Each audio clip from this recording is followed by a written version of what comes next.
Welcome to Behind the Headlines. This week we're talking about the best, the worst, and the most memorable movies of 2019. And joining me are film critics Peter Canavesi and Tim Sika. So thanks for joining me. Now, Peter, you've been making these year-end movie lists many times. So how does 2019, what sets 2019 apart from previous years? Well, I think the industry is going through changes. It has been for a while. It reminds me a bit of the 50s when TV came in and movies had to compete and gimmicks came in like 3D, right?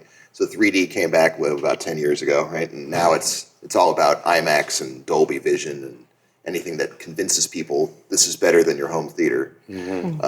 But the competition is getting fiercer and fiercer with all the streaming services that are taking people's dollars. You really got to convince people to get off their couch and schlep their way to the theater. So it's mostly about the blockbuster movies, right? Increasingly so. I think the top 10 movies, all top 10 movies this year at the box office were sequels or reboots or remakes, all established stuff, nothing new in the top 10, or comic book properties, that kind of thing.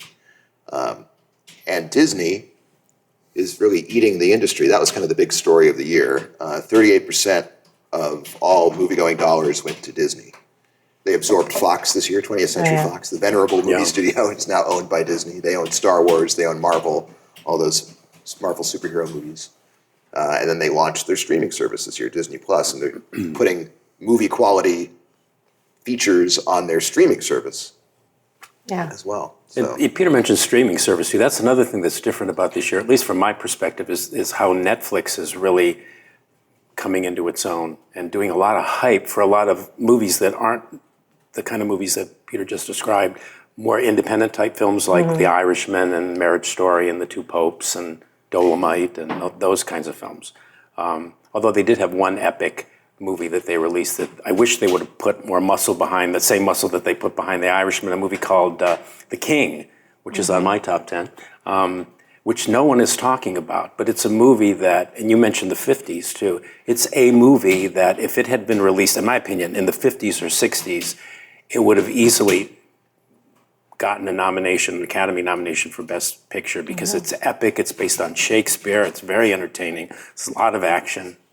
And So Netflix is, taking over the movie world too. Last year with Roma, that was they were kind of getting their feet wet with awards campaigns. And that was very successful, critic-wise and award-wise. It won a lot of prizes from a lot of different groups. They basically have 3 or 4 Romas this year. And I noticed because on your top 10, there aren't any really big theater blockbusters. I think last year you had a lot on there, but this year it's more obscure, like The Irishman and not the big, A Beautiful Day in the Neighborhood is probably the most accessible kind of, but it's not a blockbuster by any means. Tom Hanks movie, but So talk about your top picks, and I don't know if your top picks are the same, or if you agree or disagree with Peter's picks. We can dovetail on some of them. I'm sure we agree on a few, so there's a lot of off the beaten path stuff here that I'm suggesting that people seek out. What was your criteria? What is your criteria for? What is my criteria? What are my criteria?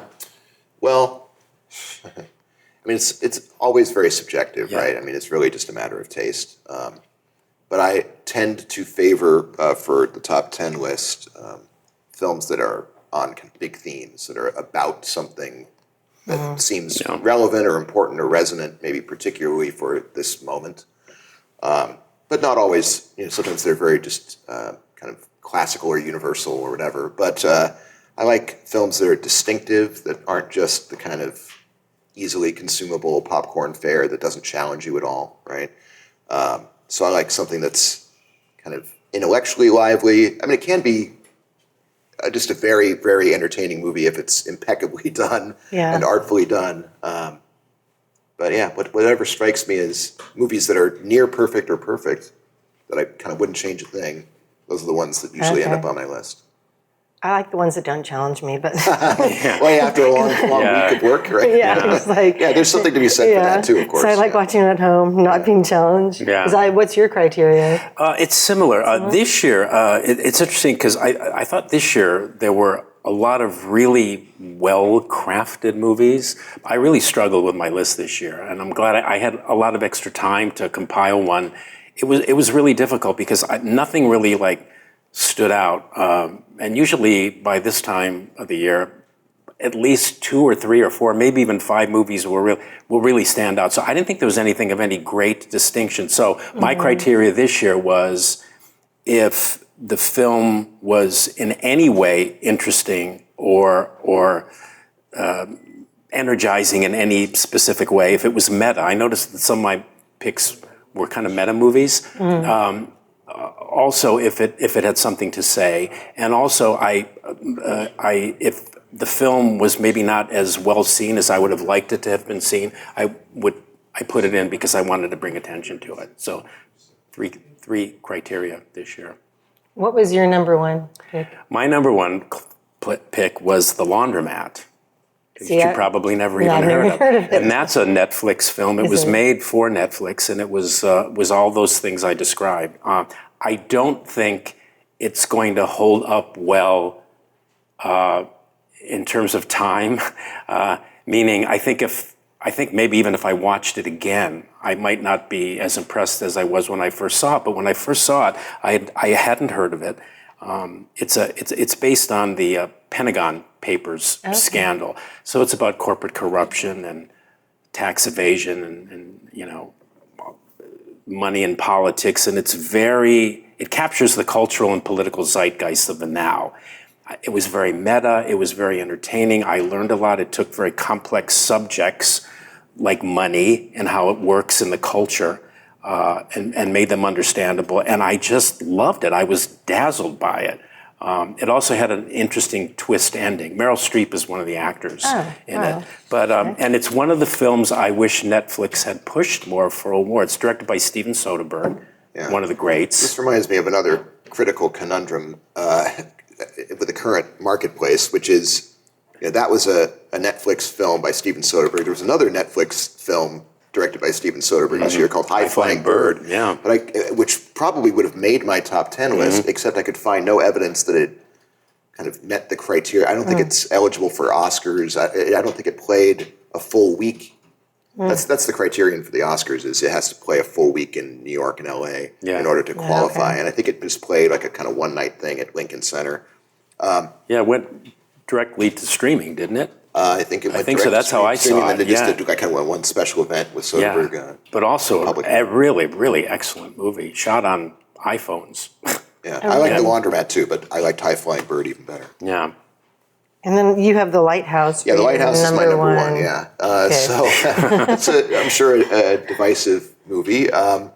It's beautifully shot and crafted auditorily, audibly.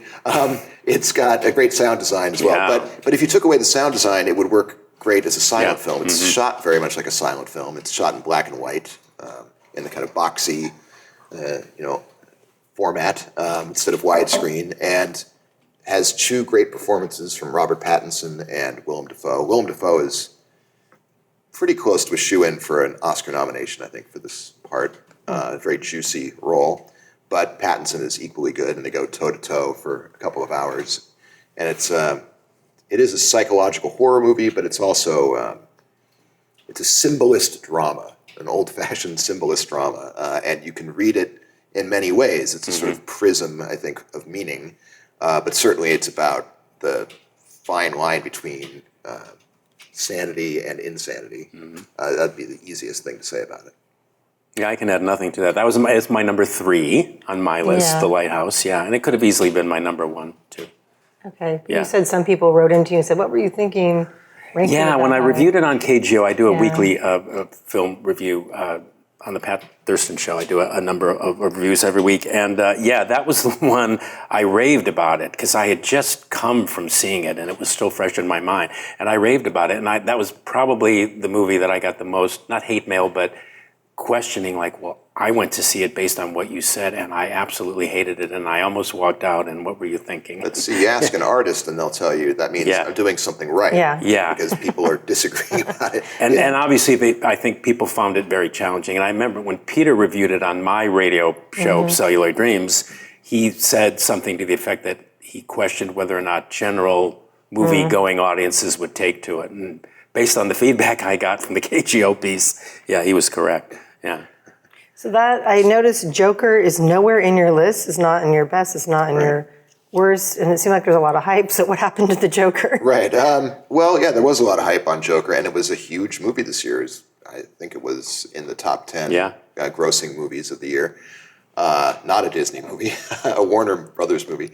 Yeah, my problem with Joker is the director, Todd Phillips, was inspired by Martin Scorsese, and particularly, to a lesser extent, Taxi Driver, and to a greater extent, a film called The King of Comedy.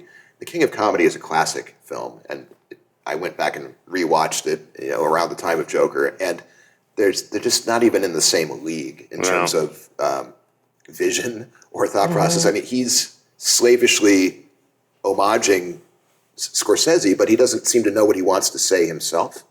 And there's a case to be made that it's an irresponsible movie in the way that it deals with mental illness. I don't think it really deals with that in a very serious way. And then the climax of the film, or the resolution of the film, is incendiary, literally It leaves you incendiary. hanging, And so, I mean, I don't know. Movies don't necessarily have to be responsible, but I just wish I had a clearer sense of what he thought this movie was really about or trying to say. The great thing about Joker is the performance by Joaquin Phoenix in the lead role, and he's a shoo-in for an Oscar nomination as well. He'll definitely be in the top 5 nominees, and well-deserved. He might be the best actor working today. So that's a reason to see it. I think it's worth seeing, but for me, it was not worthy of top 10. You said you sort of had the same reaction. Yeah, and I'm still, the jury's out for me on it. There were aspects of it that I liked, that I thought were interesting, but as Peter said, in terms of what it added up to, it left me hanging. I just thought, well, what's my takeaway supposed to be on this?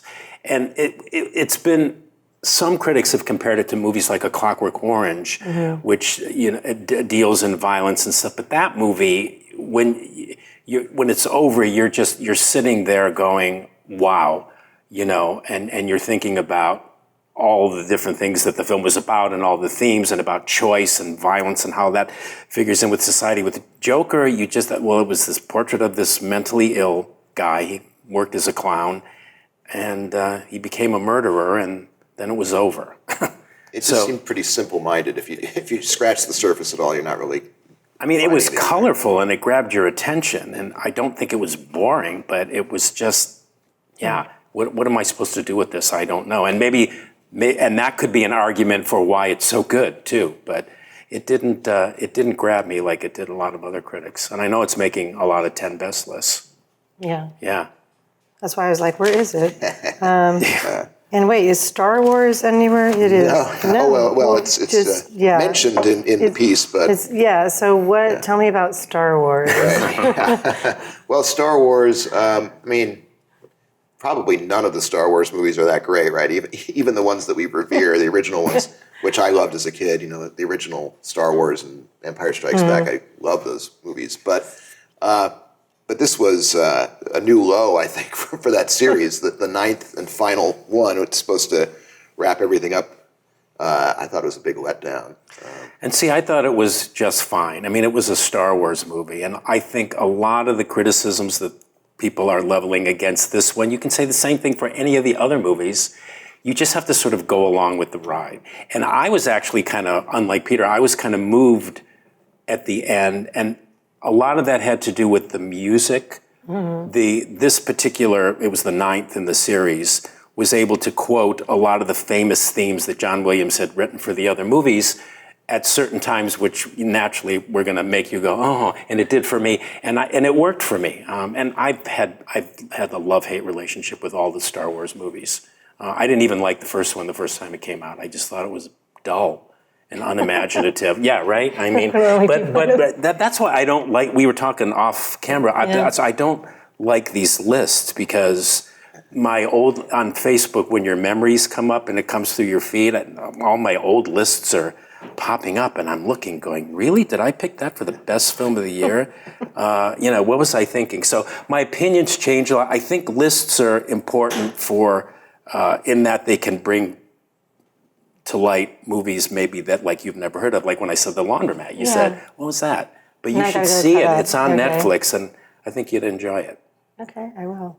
Was there like a movie that you went into thinking, I'm not going to like this, or like it just shocked you and you really... There was one for me. Yeah, what? Based on the trailer, I thought I was going to loathe A Beautiful Day in the Neighborhood, which is a Fred Rogers movie with Tom Hanks, and it was my number 2 film of the year. It completely knocked me sideways in terms of how it affected me. I thought it was a beautiful, poetic, and deeply moving story. Yeah, beautifully directed. I thought I was going to, retch with Tom Hanks. I don't know if you've seen the trailer, but the trailer, it's very cloying, and it's like, oh brother. But I was totally wrong, and I bought the entire movie. I thought it was great. It's on your top 10. Yeah, it's my number 3, I think. I wasn't as pessimistic going into that one as Tim was, but I kind of figured I'd probably like it, but it exceeded my expectations. I thought I'd like it, and I loved it. I couldn't get my brother-in-law to go with us on Thanksgiving, so none of us went. I couldn't convince him. Yeah, well, you could, you still have a chance to work on him. I will. Still out there. Yeah. So I don't go out to the movies that often, so if I only had to see one movie this year, what would you recommend? That's currently playing? Yes. Knowing that I don't like to be challenged. No. Right. Well, Beautiful Day in the Neighborhood would probably be a really good choice because it's... The Lighthouse is not playing anymore, is it? I think it's... I'm not sure. It'll probably come back into theaters once nominations really gear up. I think Beautiful Day in the Neighborhood, it's not unchallenging. Okay. It does make you think a little bit, but it's very accessible. Parasite is, I think, a movie that a lot of people might think, I don't want to go see that. It's a foreign film. I have to read the subtitles. But it's kind of a wildly entertaining movie. It's very clever. It's funny. It's exciting. It's dark. So that might be a good choice as well. It's more accessible than The Lighthouse, maybe. Still arty, but also, kind of an adventure, comic adventure almost. I think those would be good choices. I think if you're only going to see one, Now, did your list are they pretty much the same, or are there some things you well, I know I had a few that Peter did not have on his list. There's a film, I think it's opened, and it's a film that nobody's going to see because the studio has zilch money to promote it, Neon. It's a film called Clemency, which is a capital punishment drama. It's about a female warden who oversees death row killings and how it takes its toll on her psyche and her personal life. And Alfre Woodard plays the...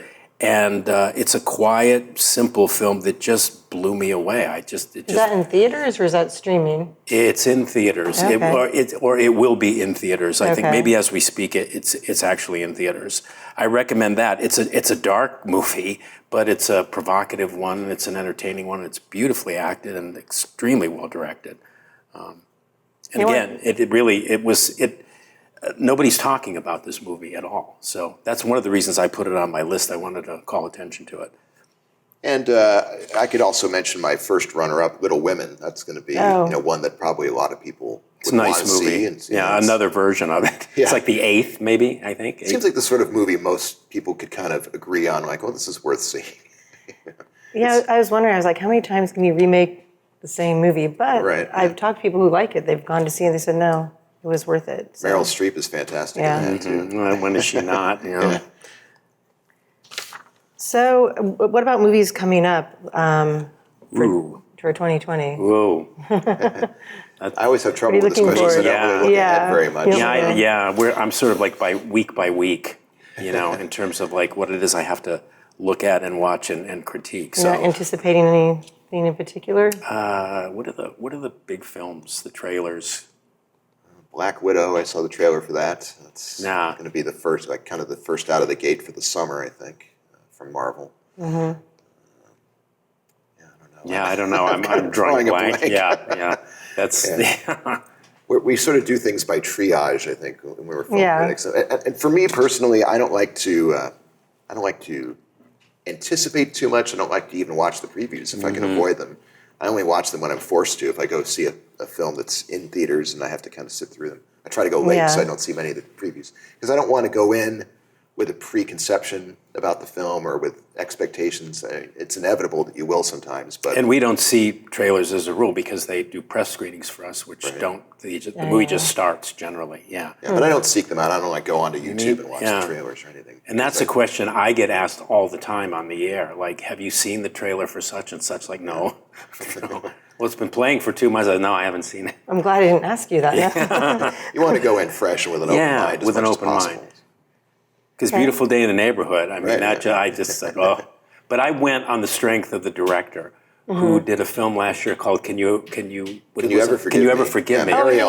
With Melissa McCarthy, which was a terrific. You like that one, so I actually, I mine too. It was on my top 10 too. Yeah. Yeah, she's a great director. I hope she gets. I don't think she's going to get nominated for the Oscar, but she tends to be. She operates out in the open, but under the radar. If that makes any sense, she's not. She's undervalued. She's undervalued. That's a good way to describe her. Yeah. Okay. Is there anything I didn't ask you? Anything you wanted to talk about? Take another shot at Cats. Oh yeah. You said you didn't see the exposed hand. No, I didn't see the exposed hand. No, I must have been looking somewhere else on the screen at the many wonders on display in Cats. But yeah, I think that's a movie that. They should make it a midnight movie right away. They should just cut their losses and do a Rocky Horror Picture Show thing. Yeah, because people just want to, I think, go and laugh at it. See, the problem with it, I thought, the big problem with it is the play is it's a concept musical, which is a fancy way of saying it isn't about anything. But the director, Tom Hooper, who directed The King's Speech, terrific movie, he approached it like it was something with a capital S, and very, very seriously. And I'm thinking, why isn't this movie weirder? Why isn't it campier? It should be funnier. And it's none of those things. It's just a slog, total slog. And the play is lousy, but it's one of those things where it's one of those plays that defies logic. It's hugely successful.